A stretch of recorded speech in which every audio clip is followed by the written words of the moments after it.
თურქეთის მოქალაქეს, რომელიც თბილისში ტურისტის სტატუსით ჩამოვიდა სასტუმროს ნომერში 22 შეკვრა კოკაინი, მარიხუანა და ლირიკა უპოვეს. იბრაჰიმ ილმაზი სამართალდამცველებმა უკვე დააკავეს. ის ახლა დუმილის უფლებას იყენებს და საქართველოში ჩამოსვლის მოტივზე არ საუბრობს. ვერაფერს ვერ გეტყვით სამწუხაროდ, კომენტარს ვერ გავაკეთებ. ნარკოდანაშაულის წინააღმდეგ ჩატარებული ოპერაციის ფარგლებში კრიმინალურმა პოლიციამ ბოლო 24 საათში 5 ადამიანი დააკავა. მათი ნაწილი უცხოელია, მათ შორის ერთ-ერთს ლატვიის მოქალაქეს ნარკოტიკის რეალიზაციაში ხელშეწყობას ედავებიან. მის საქმეში მთავარ მტკიცებულებად კი ვიდეო ჩანაწერი დევს.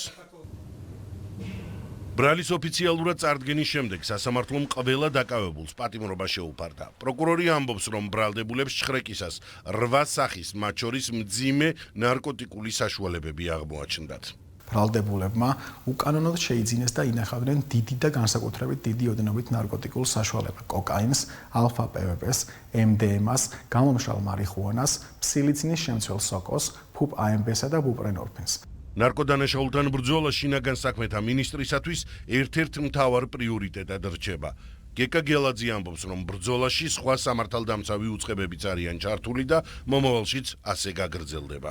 ბოლო თვეების განმავლობაში განსაკუთრებით გაძლიერდა ნარკოდანაშაულთა ბრძოლა, ეს რა თქმა უნდა მსოფლიოს გამოწვევად რჩება ნარკოდანაშაული და ამ მხრივ არც საქართველოს არის გამონაკლისი და მიმართულებით სახელმწიფოს მიერ როგორც საზოგადოებას დავპირდით, იქნა ძალიან ქმედითი ნაბიჯები გადადგმული როგორც საკანონმდებლო, ისე საპოლიციო ღონისძიებების თვალსაზრისით.